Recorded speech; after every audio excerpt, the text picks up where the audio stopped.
Oh, hello. Welcome to another video. Today's video, we're not going to talk about Kill Team. We're actually going to talk about all the other stuff that came up in the Summer Skirmish? Summer of Skirmish? They say Summer Skirmish on their thing, but I always insert an of. I don't know. Summer of Skirmish reveals we'll go for. Yep. Mainly we're going to be talking about Warcry, because that was the main other big thing that they revealed in the previous stream, and we'll touch on everything else as well, okay? So, as advertised, starting with Warcry, we've got Warcry Heart of Ger. They say right in their article this is a new edition of Warcry. It's really similar to Kill Team in that it is a new setting. So, they've moved from the all points, the 8 points, the chaos kind of realm nexus place, firmly into Ger, the realm of beasts. So, just like they have with Kill Team, where they've changed the setting from, around on various planets into this one Space Hulk, they've done the same thing with Warcry, which I think is interesting. It'd be interesting to see how much of the rules they've changed, because they are calling it, in their article, they use the phrase, a new edition. So it'd be interesting to see how much they've changed. As I've said before on this channel, I think Warcry needs... I like Warcry's core engine. I like the dice rolling mechanic and keeping things. I think it needs scenarios. I think it needs traditional, like 6, 8, whatever it is, matched scenarios that are designed to be balanced. And it needs to get rid of its cards and twists and things mechanic. That's just my opinion. And then I think Warcry can be a really good game. I just would get rid of those random scenarios, just because occasionally those decks would give you something that was so skewed and weird that you'd look at it and go, well, I know which side's won. They've also have said in the article that every warband and faction wants a shot at seizing the forbidden treasures that Talaxis offers. So be able to get involved with these beastly battles no matter which force you favour. So it's... Obviously, they're going to allow all the existing Warcry teams to play in the new edition of Warcry, which is good. I'm going to assume that extends to the ones from the compendium type box as well. They did release a bunch of those, the teams that are based on the non-Chaos Age of Sigmar armies. They released a couple of those in like Warcry sets. So I think, for example, you can get like the goblins from Dominion, not goblins, the Cruel Boys from Dominion in like their own little box with some Warcry cards and tokens and things.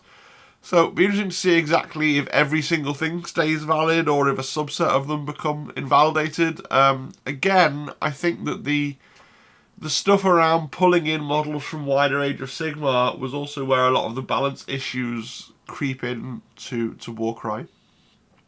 Although it's a weird one, because unlike Kill Team, where they're doing pretty well at representing all the 40k armies with bespoke teams, all the bespoke teams for Warcry are Chaos themed.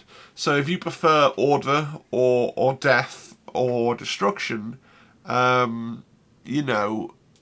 might be a struggle for you to engage with Warcry if you just don't like the Chaos theme of the bespoke teams.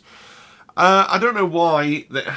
Mind you, they did do one Order-themed bespoke team, kind of, didn't they? Because they did the, insofar as the Dark Elves are an Order faction now, but they did the Shadow Warriors in, in the Catacombs box. There were like the Dark Elves and the Fire guys. They didn't seem particularly Chaos-related. So, there is that. But what they haven't done is like an Orc team, a Skeleton team, a team of like Sigmar fellows.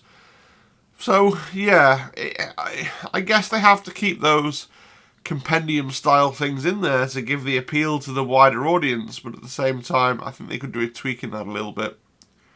They did say in the stream that the rules have been updated, they're not reinventing the wheels, so they're not going to throw out the core system, which is good. I think the core system for Warcry is really quite novel and interesting. So they showed off the Rotmeier Creed. We'd seen one or two of these before. they showed them all off. Now, what I thought was funny about this is when Warcry first came out, like the warbounds were vaguely ambiguous as to which god they worshipped. So, like, for some of them it was somewhat obvious, but for some of them it was like, well, they could worship any chaos god or all of them. These are like the nurgliest Nurgle men that ever nurgled out of Nurgletown. They even, if I get my laser pointer here, on some of them, like here you can just about see one attached to his collar there. Here you can see there's one dangling down. Here's one that's really clear. They've got the same little bronze fly pendants that the Death Guard have, right? This guy's made a scythe. I mean, he's made it out of sticks, but it's a scythe. This guy's got like a toxin injector. Okay, this frog is like almost a nurgling, you know. So they're like the most nurgly nurgle guys ever. I don't know. I like Nurgle. I guess I don't like the beastie side of it. It was just funny to me on the stream that they were being like, oh, well, it's not totally clear who they worship, but maybe they have a slight Nurgle, like, bent, like, no, they're really Nurgly. I'm not a massive fan of the Nurgle stuff. Part of the aesthetic is great. I like Nurgle. You've seen my Death Guard stuff. It's the kind of swamp-dwelling Realm of Beasts stuff that is a bit of a miss to me. The sort of the bamboo that kind of just looks like they've got panpipes, and the stilts and things that look a bit kind of... They remind me a little bit of Malifaux stuff, actually. You know,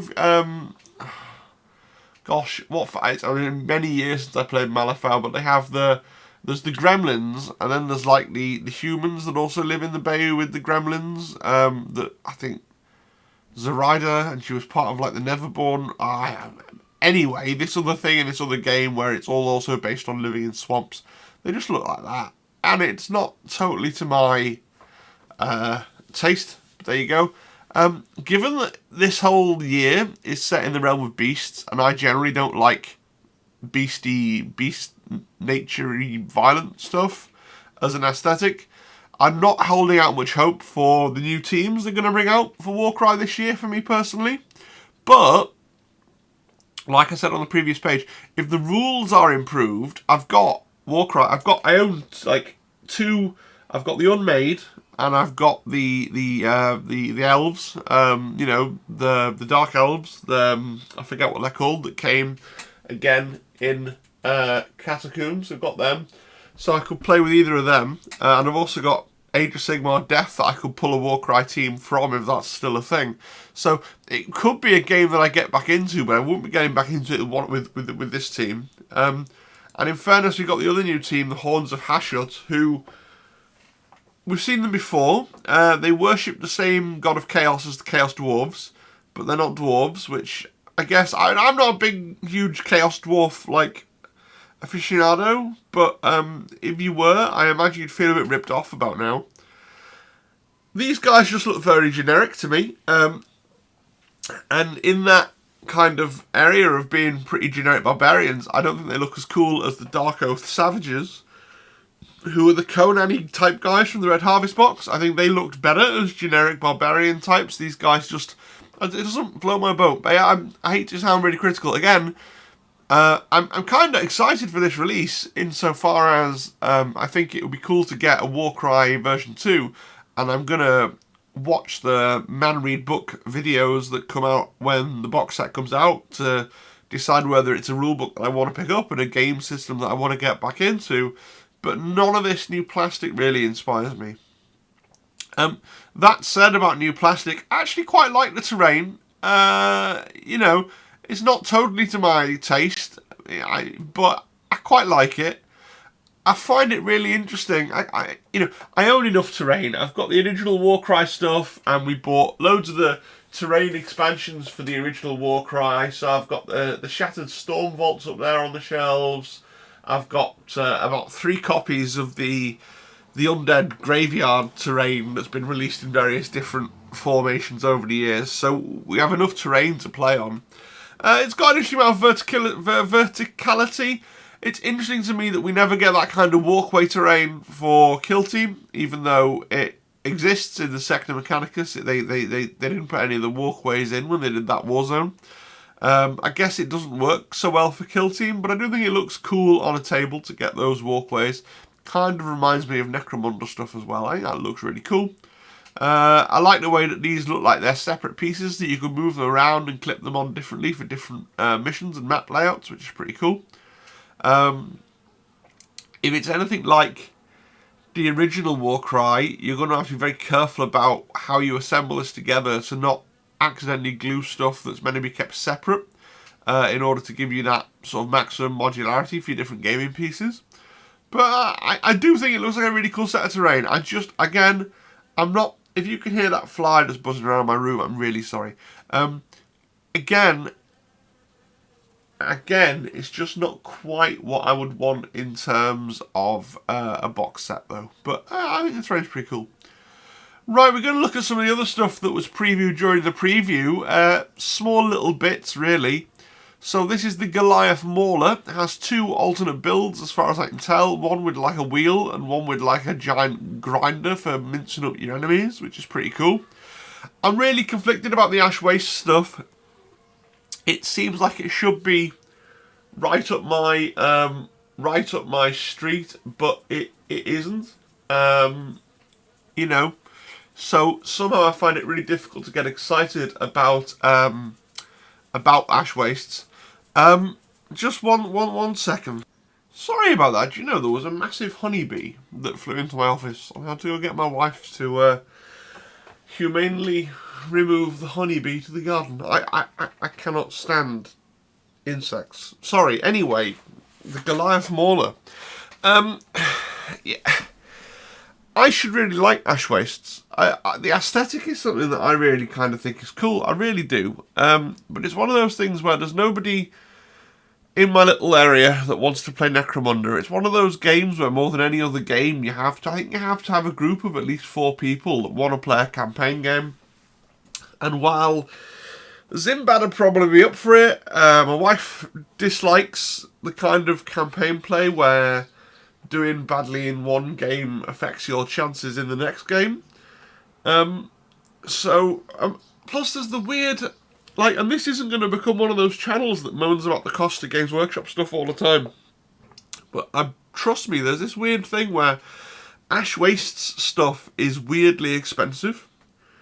Horus Heresy stuff is weirdly cheap. You know, if you just take 40k as normal, whatever that might say about me and my income levels and willingness to give Game Workshop money and everything else, but if you accept that the price of 40k stuff is normal, that makes Horus Heresy stuff cheap and it makes Ash Waste stuff expensive. And I've spoken about this before, and people complain in the comments and say, oh, but it's definitely a thing. They're going to be weirdly expensive. All that being said, if Escher get tiny one-woman tanks as their kind of... Because everyone's going to get their Ash Waste unit now, right? That's what's going to happen. We're going to see Ash Waste units. And if Escher get tiny one-woman tanks, then that will be hard to resist. For those that don't know what I'm referencing, it's film / comic books. It's called Tank Girl, which I know that Andy Hoare is a big fan of, who's the kind of lead developer over at Specialist Games. So I could see it happening. That would be really, really cool. I'd have to buy one then just to have it and paint it up. I mean, that'd be amazing. But these bikes, they're pretty cool. Goliaths aren't my team, so it's an easy pass for me because it's not like I have any Goliaths to go with them. Yeah, I'm not uninterested in Necromunda. It's just that, you only have so many hours in the day to hobby and to play games, and they make so many different games. And at the end of the day, just having people to play with makes it hard to be excited for every single one of their games. But, they're nice models. They look a little bit orky. If I was going to level a criticism at them, they do look a little bit orky. There's a little bit of mixed design language there. They wouldn't look out of place with an orc on top of me. You could just paint the Goliath with green skin and put an orc head on him, right? It wouldn't look that wrong. It wouldn't look that wrong. Let's move on. So we've also got the Hexbane Hunt. I really like these. I really, really like these. This guy here, I especially like. He's got a kind of... like an Elden Ring kind of vibe. I just love his little head and his metal armour that comes up to his neck. I think that's really cool. You got the classic Witch Hunter here, that's pretty cool, and I love this guy with his comedy bomb on the end of his crossbow. That's amazing. And then she's here with this multiple-barreled pistol that looks very like something out of the classic old Warhammer, and then of course there's 2 doggos. It's a great little set. And I'm always tempted to get back into Underworld now that someone's explained to me that I'd probably quite like the Rivals format, where you just play with the cards that come with the models in like a pre-constructed thing. Part of my problem is I'd have to rebuy the boxes and things because I threw away all my Underworld's cardboard when we moved house. Although now that I've typed that, there's a part of me that wonders if they're upstairs under the bed. But then I don't even know. Let me know in the comments if you know. Like, if I have the boards from, like, Shadespire and Harrow, the second one. Like, if I have the boards from the first 2 Underworlds cycles, can you still play a decent game on those boards and things? Or do you need to pick up the Nethermaze set to get, like, the up-to-date boards? Is that a thing? I don't know. I do love this Axe guy though. I might just pick these up to paint because, again, unlike Ash Wastes, the Underworld stuff's priced to sell. Like, these guys are phenomenally cheap compared to what you'd pay for like 1, 2, 3, 4 character models for 40k or Age of Sigmar or something. Like, they're always phenomenally cheap as little sets to pick up. I guess because they were trying to compete with the X-Wing crowd, right? So, big fan of them. Might be the thing that pushes me over the edge into trying out Underworlds again. We'll see. I've got very little to say about these. Nothing wrong with the models at all. They look a bit like generic and un-Warhammery, though, to me. Not a big fan of Blood Bowl. I've not played it during this current edition of the game. The last edition I played was the edition before, when it was a specialist game with loads of different resin bits to go with the plastic stuff. Not played it since it was taken over by the Warhammer studio. Blood Bowl is too competitive. People who play Blood Bowl are too obsessed with it and its kind of intricacies and its metagame, and everybody having played it for 30 years, I find it a very cliquey and impenetrable scene to try and get into. You know, Blood Bowl is what it is. People love it, and those people who love it, you know, well done to you, have lots of fun with it. But I think it's a very hard game to get into as someone who's only ever played it like peripherally. Again, if I had a bunch of really good friends that really wanted to play a Blood Bowl league and we were going to play that league play and follow our teams and that, it could be great fun. But like my problem with Necromunda, it's another of those games where unless you got at least 4 people that really want to play it, you're never really going to get into league play.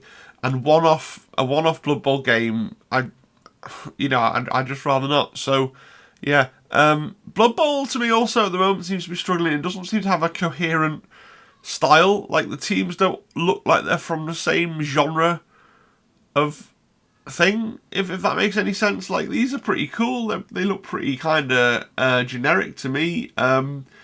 I remember I really like Undead, but the Undead came out and they were all like Halloween themed, and that was odd to me as a choice as well, and that's kind of put me off Blood Bowl a little bit as well, because if I was going to try them, it'd probably be picking up the Undead guys, because at the moment, if it's fantasy stuff, it's the Undead kind of thing that I'm drawn towards. So, yeah, but, you know, I'm sure there are people out there that have been playing Amazons in Blood Bowl since they came out and have been waiting all this time for an updated team, and they've finally got their updated team, and so I'm really happy for those people. You know, it's great when your thing gets updated, but I find it hard to get deeply excited about a niche team for a game that I don't like. Okay, so to sum up then, yeah, it's possible that I'll get into Warcry after. I'm waiting for the kind of man reads book reviews of the new Warcry rulebook. It's kind of interesting to me that both Warcry and Kill Team are going seasonal in terms of the settings. So they've both done this thing where, oh, this year all the games are set in a new place. Oh, this year all the games are set in a new place. And they're kind of doing those things with 40k and Age of Sigmar as well, right? So it's obviously this great meta thought that's gone through the company of, oh, let's try and keep everything fresh every year by setting the games in a different location and therefore kind of changing up some of the environmental type rules. I might even get into Underworld in a limited way. You know, trying to go at this Rivals format again. Do let me know you've got any more advice there. I had already got some good advice in the comments section. I'm specifically now wondering whether you can play games on the boards that came in the first couple of sets, because that's what, if I have anything upstairs, that's what it'll be. And I hope you've enjoyed that. You know, this is primarily a kill team channel.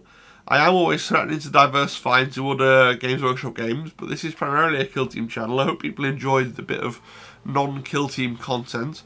I am still feeling under the weather. I think I'm feeling a bit better. I'm probably going to go have a nap though now, because making one of these videos takes it out of me, which is probably decent evidence for why I'm not at work, because I don't think I could do five lessons at all, but there you go. So there's not going to be a hobby stream tomorrow, certainly, because I'm not feeling as if I could sustain a stream for 3 hours. It is what it is, but I do feel better than I felt yesterday. And yesterday felt better than the day before, so we're going and going. My thanks to all those people that continue to subscribe. Subscriptions are coming in thick and fast now, even though I think that the content's taken a little bit of a dive with me being unwell. If you are watching this and you're not subscribed, please do consider subscribing, as the channel tries to kind of quest its way to 1,000 subscribers. That's the best thing you can do to support the channel. Otherwise, like and comment and all the rest of the things. Buy stuff from Element Games if you are so inclined.